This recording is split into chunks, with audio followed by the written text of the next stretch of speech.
This is a work of fiction. All characters and events are imaginary. Any resemblance to real persons is a pure coincidence. मैं शायद ठीक कह रहा था। शायद वो भी मुझे अच्छा लगता था। अच्छा था, टॉल, हैंडसम, और पढ़ाई में भी अच्छा ही था। साथ रहते रहते लगाव तो हो ही जाता है, पर उसका लगाव कब प्यार में बदल गया, ये मैं सोच भी नहीं सक रही थी। पर मेरा दिल कभी मुझे कहता, हाँ तुम भी प्यार करती हो उससे। तभी दिमाग बोल उठता, डोंट बी स्टूपिड, वह छोटा है, कोई नहीं मानेगा, इसमें सिर्फ दुख ही हाथ लगेगा। मुझे जो भी सोच उलझा देती थी वह मैं सब रब पे छोड़ देती। जो भी मेरा रब मेरे लिए ठीक समझेगा वो ही होगा।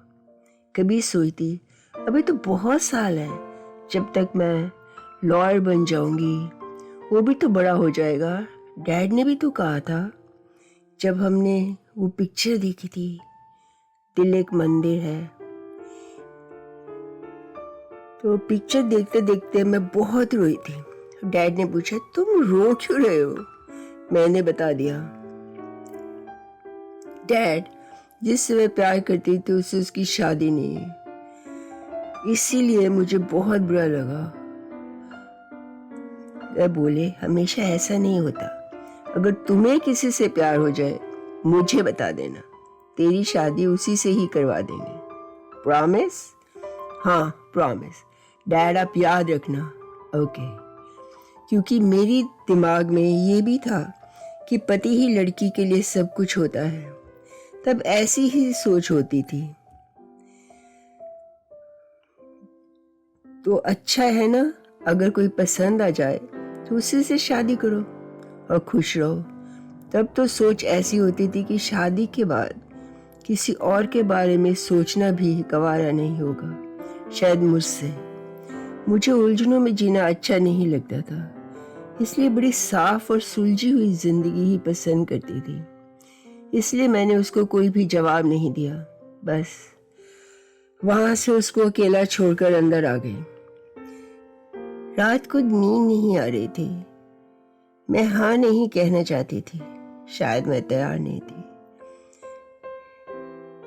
शायद अभी नहीं, क्योंकि फिर किसी और से शादी करना उसको धोखा देने जैसा हो जाता, और किसी को धोखा दे के जीना, इस गिल्ट में से तो निकलना ही मुश्किल होता है, और तुम्हारी सारी जिंदगी यही सोच के खराब हो जाती है और तुम पूरी तरह से कभी आगे नहीं बढ़ सकते।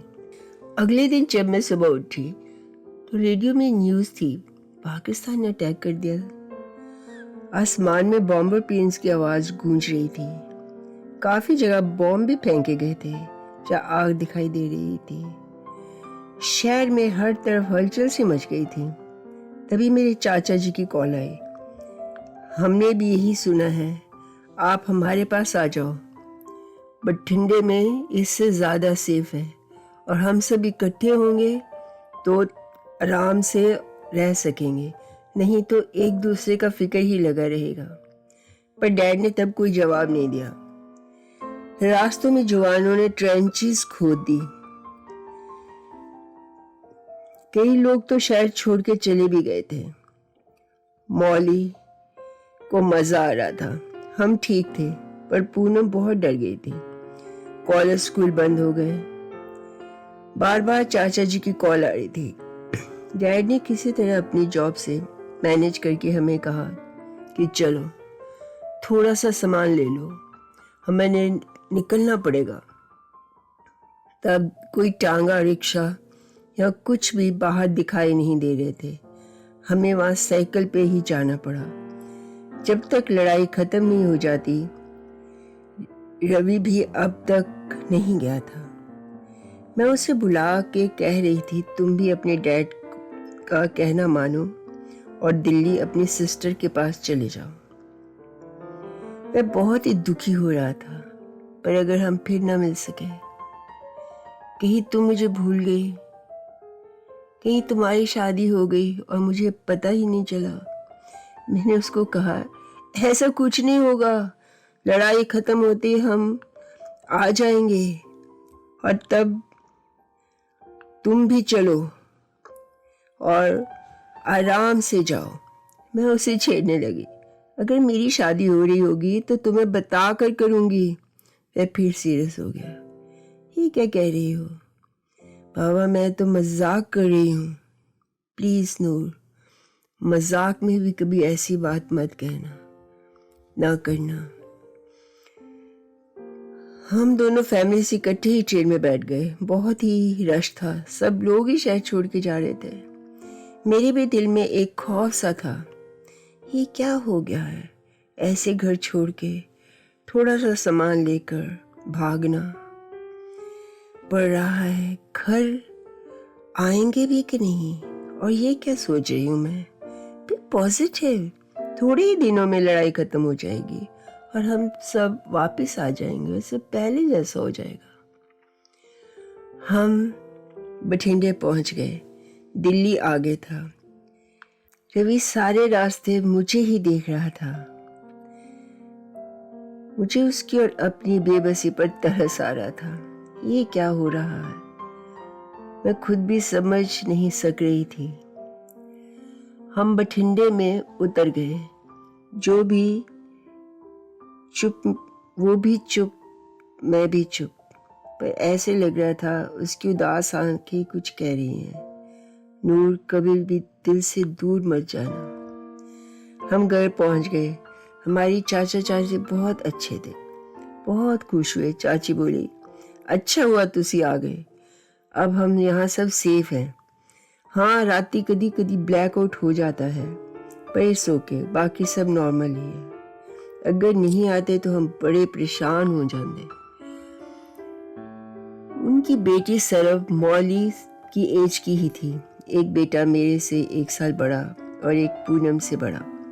हम सब बहुत प्यार करते थे।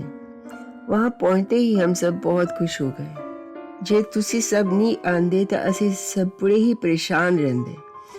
उनकी बेटी सरब मौली की एज की थी, एक बेटा मेरे से 1 साल छोटा और एक पूनम से बड़ा। हम सब में बहुत प्यार था। वहाँ पहुँचते ही हम सब बहुत खुश हो गए। उनके भी स्कूल और कॉलेज बंद थे, बस फिर क्या, मस्ती करना, साइकिल चलाना, रेस लगाना, बैडमिंटन खेलना, ये सब शुरू हो गया। चलो अच्छा हुआ लड़ाई लगी, हम इकट्ठे तो हो गए। हम सब खुश थे। मॉम और चाची जी की काफ़ी बनती थी। हाँ, कभी कभी रवि का ख्याल आ जाता, फिर सोचती वह भी ठीक हो गया होगा। मैंने उसे बताया भी था कि थोड़े टाइम का जनून होता है जो आहिस्ता आहिस्ता उतर जाता है, और वो भी मेरे ख्याल से खुश हो गया होगा। बुआ जी दिल्ली में रहती थी। उनका डैड का बहुत प्यार था, मॉम का ठीक ठाक। उनकी बर्थडे आ रहा था। मैं और डैड मामा दिल्ली गए उनके बर्थडे के लिए। इससे पहले मॉम और डैड दिल्ली जाते ही रहते थे, पर उस दिन कहा, नूर तुम भी चलो। मैं खुश थी, मुझे अपने सब कजन्स बहुत अच्छे लगते थे।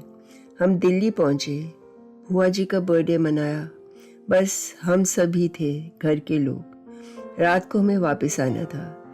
डैड मॉम ने कहा चलो, पर मेरे कजन्स ने कहा हम नूर को स्टेशन पर छोड़ देंगे टाइम पे। मॉम, हम पिक्चर देखने जा रहे हैं, एक नई पिक्चर लगी है, मेरे सनम।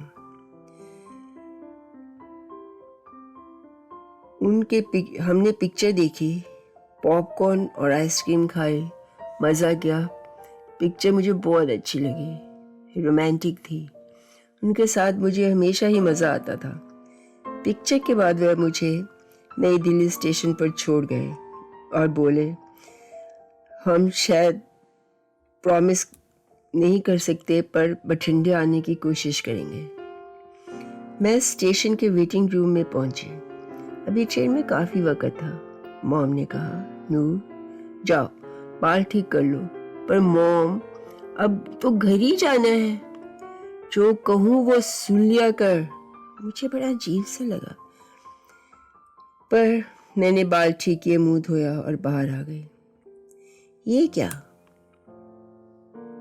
वहाँ 20-25 लोग खड़े थे और मॉम डैड के साथ मिल रहे थे। ये क्या हो रहा है? तभी मॉम ने बोला, नूर बेटा आ जाओ। मैं पहचान गई कि वे तो वही लोग हैं जिनके साथ हम मनलोटगंज गए थे। मैं भी उनको मिली। उनमें से कुछ को पहचानती थी, कुछ को नहीं। तभी मॉम बोले, बेटा ये अमन है। हमने आपका रिश्ता इनसे करने का सोचा है और आज ये आपको रिंग पहनाने आए हैं। क्या? Mom please. बेटा, मेरा रोना निकल गया। अमन मेरे से हाइट में देखने में छोटे से लग रहे थे। ये बात इतनी ठीक तो नहीं कि किसी को जज करें, पर सब लड़कियां सोचती हैं उनका हमसफर हैंडसम, ऊंचा, लंबा हो। मैंने अभी तक शादी का सोचा भी नहीं। और ये क्या? अमन आगे आए। मेरा हाथ मॉम ने उनके हाथ में पकड़ा दिया। उन्होंने रिंग निकाली और मुझे पहनाने की कोशिश की। फिर वह रिंग मेरी उंगली में पूरी ही नहीं आई तो बोला, चलो छोटी उंगली में पहना दो। रिंग भी ठीक ठाक ही थी। मॉम ने मुझे एक रिंग दी और बोला, आप भी पहना दो। मैंने मॉम की तरफ देखा, फिर डैड की तरफ, बहुत बेबसी की आंखों से। चलो चलो बेटा। मैंने भी पहना दी। मेरी चुबी मदर इन लॉ ने मेरे मुंह में मिठाई डाली और असीस दी। मॉम ने बोला, चलो पैर छुओ। मैंने ये सब किया और वे कहने लगे, चलो लड़की आज से हमारी हुई। ये मेरे साथ क्या हुआ? ट्रेन का टाइम हो रहा था। उनकी बड़ी दीदी बोली, अब आप शॉपिंग के लिए आ जाना, हम आपको बता देंगे और गाड़ी भेज देंगे। सब आपस में मिले और मॉम ने मुझे तकरीबन सबके पैर छूने को कहा। मैंने सब कुछ किया। उनकी एक बुजुर्ग बोली, कुड़ी तो बड़ी सोनी है। ले ताए ता अमन ने फोटो देख दी, हाँ कर देती। वो लोग चले गए। अमन मुझे जाते जाते पीछे मुड़कर देखता रहे और दरवाजे पर पहुंचकर मुझे हाथ से बाय कर दी और आगे निकल गए। मैं तो काटो तो खून नहीं, ऐसी हो गई। ये मेरे साथ क्या हुआ? नूर चलो ट्रेन आ गई। मैं कुछ नहीं बोली, अभी भी शायद शौक में थी। गाड़ी में बैठ गई, गाड़ी चल दी। तब मैंने जोर जोर से रोना शुरू कर दिया। मॉम को तो कुछ कहना ही फजूल था। उनको कुछ भी कहने का कोई फायदा ही नहीं।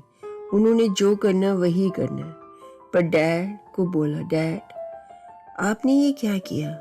आपने प्रॉमिस किया था कि आप मेरी शादी मेरी मंजूरी से करेंगे, पर आपने तो बताया भी नहीं। ये क्या? डैड ने कहा, बेटा रिश्ता उन्होंने खुद मांगा और वे बहुत अच्छे और अमीर लोग हैं। उनकी कई कपड़ों की मिलें हैं, फार्म्स हैं, कोटियां हैं। तुम बहुत खुश रहोगे। मैंने कहा, डैड मैं चीज़ों से नहीं लड़के से शादी करने जा रही हूँ जो मेरे से हाइट में छोटा है, और आपने देखा ही है। वह बोले, हाइट से क्या होता है, लड़का अच्छा है। आपको कैसे पता? तभी मॉम बोली, नूर हमें तुमसे ज्यादा पता है। हमने तुमसे ज्यादा दुनिया देखी है। अमीर होना बहुत जरूरी है। क्यों, हम भी तो बहुत खुश हैं। हम कौन से बहुत अमीर हैं। हाँ, तुम्हें क्या पता बच्चों के लिए माँ बाप को कितना दिल मारना पड़ता है, जो अमीर होने पे नहीं। अच्छा, अगर लड़के की नेचर अच्छी ना हुई तो सब टाइम से ठीक हो जाता है, नहीं तो तुम ठीक कर लेना। मैं कैसे? मैं शादी करने जा रही हूँ कि किसी को ठीक करने, और अगर करते करते जिंदगी बीत गई। आप क्यों नहीं सोच रही? ज्यादा बहस मत कर। अब कुछ नहीं हो सकता। मॉम, अमन मेरे से बहुत बड़ा लग रहा था। हाँ, अच्छा ही है ना, मैच्योर है, तुम्हें संभाल लेगा। मुझे संभाल लेगा? मुझे क्या हुआ है? क्योंकि तुम मैच्योर नहीं तो कुछ भी नहीं कहती और मॉम डैड की पसंद को ही अपनी पसंद मान लेती। हम तुम्हारा बुरा नहीं सोच सकते, इतना तो हम पे विश्वास है कि अब ये भी नहीं, मुझे नहीं रहा बस। अमीर है तो सब कुछ हो गया। मेरी अभी बीए भी नहीं हुई और मैंने तो आगे भी पढ़ना है, मुझे लॉयर बनना है। अच्छा, तुमने ये नहीं सोचा कि तेरी और भी 3 बहनें हैं, भाई है। अगर तेरी शादी अमीर घर में हो गई तो वह सब भी अच्छे से सेटल हो जाएंगे। बहुत फर्क पड़ता है। अच्छा, बाकियों के लिए आप मुझसे ये सब कर रहे हैं। तुम्हें इतना बोलना कैसे आया? तुमने तो कभी पलट के जवाब भी नहीं दिया। अगर मैं कहूं कि मुझे कोई पसंद है, तभी डैडी बोले, अच्छा बता। पर तभी ही मॉम ने बीच में टोक दिया, अभी तेरी उम्र ही क्या है किसी को पसंद करने की? एग्जैक्टली, यही तो मैं कह रही हूँ। मैं बहुत छोटी हूँ शादी के लिए। Please mom, try to understand. अच्छा, अब सो जा, डैड को परेशान मत कर, सुबह देखेंगे। गाड़ी चलती रही, मॉम डैड सो गए और मेरी आंखों में नींद कहाँ। उन्होंने एक बार भी नहीं सोचा कि उसकी बात तो सुन ले, अच्छी तरह से उसे समझाएं, प्यार करें।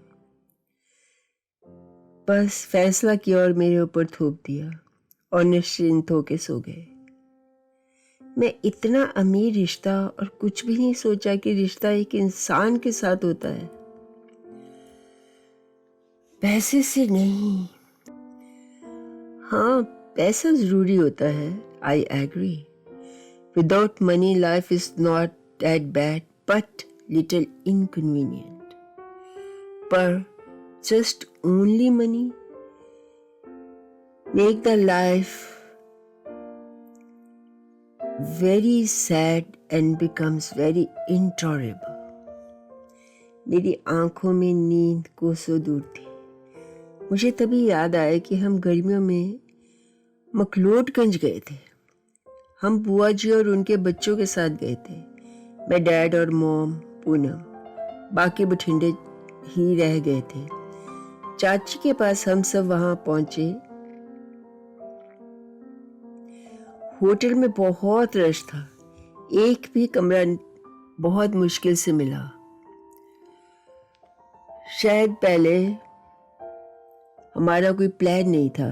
डैड ने बुआ जी को बोला, कोई बात नहीं, मेरे यहाँ एक फ्रेंड रहता है, हम रात को वहीं सो जाएंगे।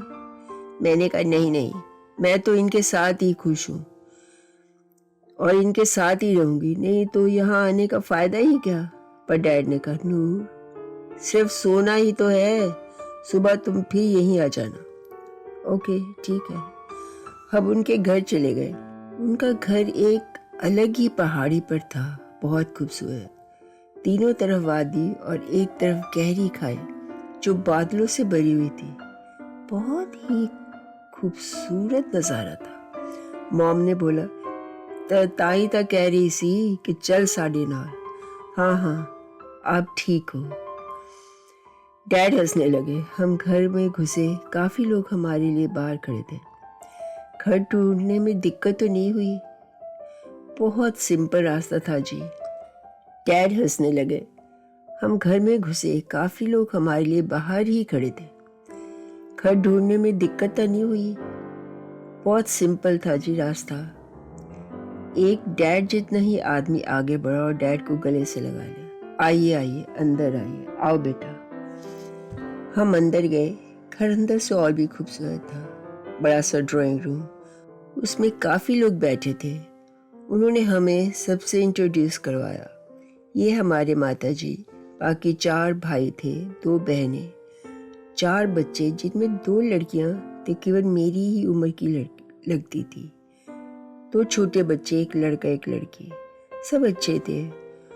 उनके बच्चों की मॉम, जो मॉम की एज की लगती थी, सब बहुत ही प्यार से मिले। रात काफ़ी हो गई थी। आप चाय या कॉफ़ी लेना पसंद करेंगे कि सीधा खाना ही खाएं? चलो चलो खाना ही खाते हैं, काफ़ी रात हो गई और आप सब भी हमारी वेट करते रहे और आप सब भी लेट हो गए। नहीं नहीं जी, कोई गल नहीं, इट्स आवर प्लेयर। बड़े अच्छे मैनर्स हैं। मैं लोगों के मैनर से बड़ी इम्प्रेस हो जाती थी। टेबल अच्छी तरह लगा हुआ था, डिशेस से भरा हुआ। एक आया सर्व कर रही थी। खाना वॉज टू डिलीशियस। मुझे वैसे भी खाना खाने का बहुत शौक था। खाने के बाद सब ड्राइंग रूम में आ गए और उनकी माता जी ने कहा, प्लीज़ अगर आप बुरा ना माने तो मैं रूम में जाऊं। मॉम ने कहा, प्लीज़ हमारे लिए आप वैसे इतनी लेट हो गए हैं। उन्होंने माता जी और बच्चे चले गए। हम सब वहाँ फायर प्लेस के आगे बैठे थे तो उनका सर्वेंट शिवा कॉफ़ी ले आया। मुझे बचपन से ही कॉफ़ी बहुत अच्छी लगती थी। कॉफ़ी पीते पीते डैड और उनके बड़े भाई बातें करते रहे। उनकी बहन मुझसे पूछ रही थी कि आप कौन से कॉलेज में पढ़ते हैं, कौन सी क्लास में हैं, क्या सब्जेक्ट्स हैं। मैंने सबका जवाब बड़े प्यार से दिया। फिर सब ने बोला, चलो बातें काफ़ी हो गई और रात भी काफ़ी हो गई, अब चल के सोते हैं, सुबह मिलेंगे। Good night. This is a work of fiction. All characters and events are imaginary. Any resemblance to real persons is a pure coincidence.